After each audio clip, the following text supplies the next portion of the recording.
శ్రీమాత్రే నమః. నేను మీ సీతాలక్ష్మి ధవళ. నేను ఇవాళ కందా బచ్చలి కూర చాలామంది అడుగుతున్నారు, ఎలా చేయాలి, ట్రెడిషనల్ వంట కదా. ఇది మా పెరట్లో కంద చెట్టు అండి, కంద వృక్షం. అది నాకన్నా పొడుగుగా అయిపోయింది చూసారా. ప్రతి సంవత్సరం మాకు అది పెద్ద చెట్టు అయిపోతుంది. మనం కందా బచ్చలి ముద్ద తయారు చేస్తే ఎలా ఉంటుంది, ఎలాగేంటి, ఎలా తయారు చేయాలి, ఏంటంటే కావాలి నేను ఎందుకంటే మా అమ్మమ్మ నాన్నమ్మ 100 సంవత్సరాల క్రితంది, అప్పటి నుంచి ఇప్పటి వరకు ట్రెడిషనల్గా ప్రతి పెళ్ళిలో కూడా మేము వండి పెడుతూ ఉంటాం. చాలా అద్భుతంగా ఉంటుంది, తింటే రుచి వింటే నోరు ఊరిపోతుంటుంది, తింటే ఆనందంగా ఉంటుంది కదా. ఇది ముందుగా బచ్చలు కంద చూపించాను కదా.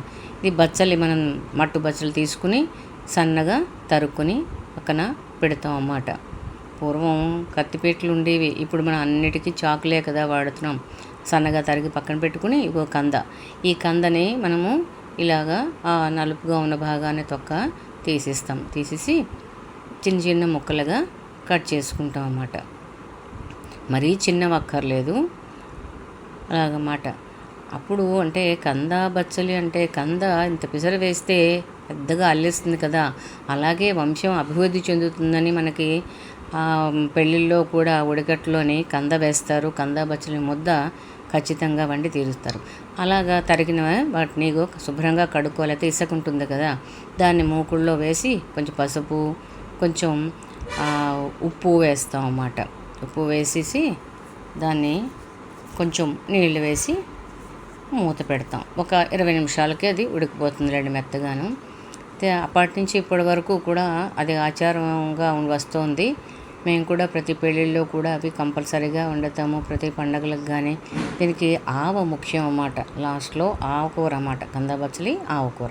ఇది ఉడికింది వార్చేసి ఉంచాం కదా, దీనికి మనము ఆవ ముఖ్యం అని చెప్పుకున్నాం కదా. ఆవకి ఏంటంటే వేయాలో చూద్దాం. కొంచెం ఆవాలు ముందుగా ఒక మిక్సీ జార్లో వేసుకుంటాము. తర్వాత 3 ఎండుమిర్చి, తర్వాత 4 పచ్చిమిర్చి వేసి, మనకి నూలుపప్పు ఉంటే ఇంట్లో నూలుపప్పు వేస్తాము, లేకపోతే నూలు పొడి ఉన్నా సరే వేసుకోవచ్చు. అవి వేసి మరీ పలుచగా కాకుండా కొద్దిగా నీళ్లు వేసుకుని మనము దాన్ని ముద్ద చేసుకోవాలన్నమాట. మరీ ఎక్కువ చేయకూడదు, పలుచగా అయిపోతుంది కదా. కొద్దిగా నీళ్ళు పోసి మిక్సీ ఆడుకుంటాం అన్నమాట. ఆడుకుని ఒక పక్కన పెడతాం సరే, అలా వస్తుందన్నమాట. ఈ ఆవండి మనము మిక్సీలో ఆడుకున్న తర్వాత కొంచెం ఎక్కువైనా సరే మనము కొంచెం అందులో సాల్ట్, కొంచెం పసుపు, కొంచెం నూనె వేసి మనం ఫ్రిడ్జ్లో పెట్టుకుంటే తర్వాత కూరలకైనా లేకపోతే ఆవ పులుసులకైనా మనం ఫ్రిడ్జ్లో పెట్టి ఉంచుకోవచ్చు, తప్పలేదు. ఇప్పుడు ఇదంతా రెడీ చేసుకున్నాం కదా, పొయ్యి వెలిగించి మూకుడు పెట్టుకుని అందులో నూనె వేసి పోపుకి శనగపప్పు, కొంచెం మినప్పప్పు అండ్ ఎండుమిర్చి వేసుకుని అది బ్రౌన్ కలర్ వచ్చే వరకు మనము ఉంచుకుంటాం. ఈ లోపల చింతపండు మెత్తగా గుజ్జుగా ఉంచుకుంటే ఈ పోపులో వేసుకుంటే చిక్కబడుతుంది అన్నమాట. ఇంగువ మెయిన్, ఇంగువ కూడా దానిలో వేసుకుంటే మంచి వాసన, ఆరోగ్యం కూడా ఉపయోగపడుతుంది. ఏది పూర్వం మన వాళ్ళు ఏది చూసారో చింతపండు మగ్గు అందులో వేసి కొంచెం చిక్కగా అయ్యేటట్టు కొంచెం మరిగిస్తాం అన్నమాట. మన పెద్దవాళ్ళు ఏ వంటకాలు చేయనండి, మనకి అన్నీ కూడా ఆరోగ్య సంబంధమైనవే చేసేవాళ్ళ మాట. ఏది ఏ వంటలు చేసినా వాళ్ళు ఏది పెద్దల మాట చద్దిమూట అనుకుంటారు కదా, అలాగమాట. ఇది కొంచెం బాగా చిక్కపడాక అప్పుడు మనము ఇందులో మనం ఉడికించి ఉంచుకున్నాం కదా కందా బచ్చలి, అది ఇందులో వేసేసి శుభ్రంగా కలుపుతాం.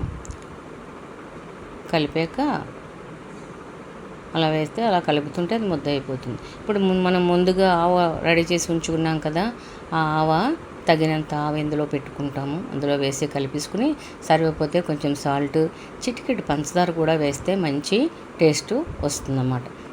చక్కగా కలిపేసుకుంటే గుమగుమలాడే రుచికరమైన కందా బచ్చలి ముద్ద రెడీ.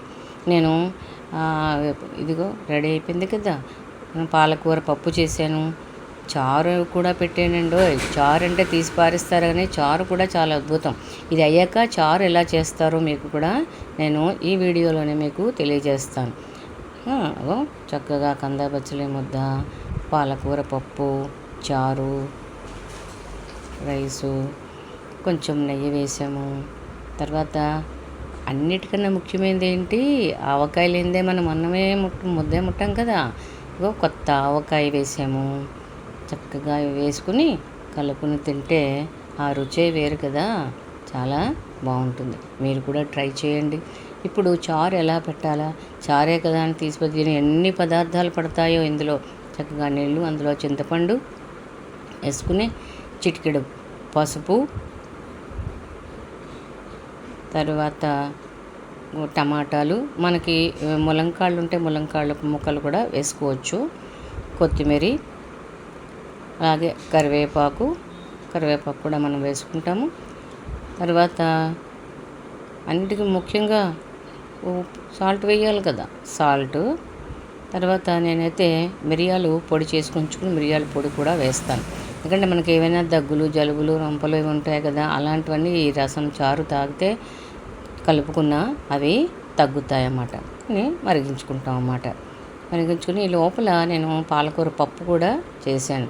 పాలకూర అంటే సన్నగా తరిగేసి కందిపప్పు, పాలకూర కుక్కర్ పెట్టేసి నీళ్ళు పోసి తగినంత చక్కగా 4 విజిల్స్ అయితే ఉడికిపోతుంది మెత్తగా. అందులో కొంచెం మనం మెంతి పొడి చేసుకుంటాం కదా, మెంతి పొడి, కొంచెం చింతపండు మగ్గు, సాల్టు, పసుపు వేసుకుని అప్పుడు మనము దాన్ని చక్కగా వెల్లుల్లిపాయలు పోపు పెట్టుకుంటే చాలా అద్భుతంగా ఉంటుంది. నేనైతే మనం ఏదైనా సరే అంటే వెల్లుల్లిపాయ ఔషధ గుణాలు ఉంటాయి కదా, అందులో వెల్లుల్లిపాయ తింటే మనకి మంచిది కదా.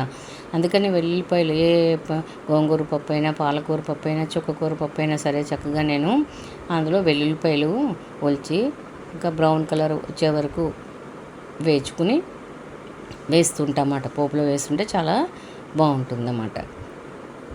వెల్లుల్లిపాయలు అయిపోయాయి కదా, ఇందులో అయిపోయింది పాలకూర, ఇందులో పోసేసి చక్కగా పోపు పెట్టుకుందాం. చూసారా, చారు కూడా రెడీ అయిపోయింది. ఈ రెండింటికి మనం పోపు పెట్టేసుకుని తినడమే.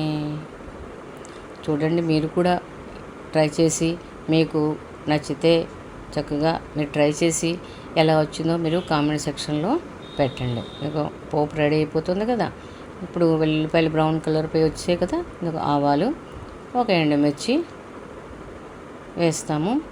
తర్వాత ఇంగువ, దేనికైనా మన బ్రాహ్మణ వంటల్లోని ఇంగువ కంపల్సరీగా వేసుకుంటాం. ఇంగువ ఆ రుచి, ఆ వాసన వేరు కదా. అలాగా ఇష్టం లేని వాళ్ళు ఇంగువ మానేవచ్చు, అది తప్పేం లేదు. అయిపోయింది కదా, ఇంగువ వేసుకున్నాము, గుమగుమలు ఆడిపోతుంది. అందులో కొంచెం కరివేపాకు వేసుకుని పోపు పెట్టేసుకోవడమే. పాలకూర పప్పులోని అదే పోపు అందులో కొంచెం జీలకర్ర యాడ్ చేసి మనము చారులో కూడా వేసుకోవచ్చు. చూసారా, ఇంద్రాకుల పాలకూర పప్పు చారు చేసాం కదా. ఇదండి చాలా అద్భుతమైన వంటకము. పూర్వం 100 సంవత్సరాల నాటి ఈ కందా బచ్చలి ముద్ద అయితేనేంటి, దీని మీద కొత్తిమీరతో నేను కొంచెం పైకి గార్నిష్ చేశాను. మీరు కూడా ట్రై చేసి ఎలా ఉందో ఏంటని మీ కామెంట్ సెక్షన్లో తెలియజేయండి. ఏది చేసినా మనం భగవంతుడికి అర్పితం చేస్తాం కదా, అందుకే వెల్లుల్లిపాయలు వేయకముందే నేను పాలకూర పప్పు అందులో వేసాను.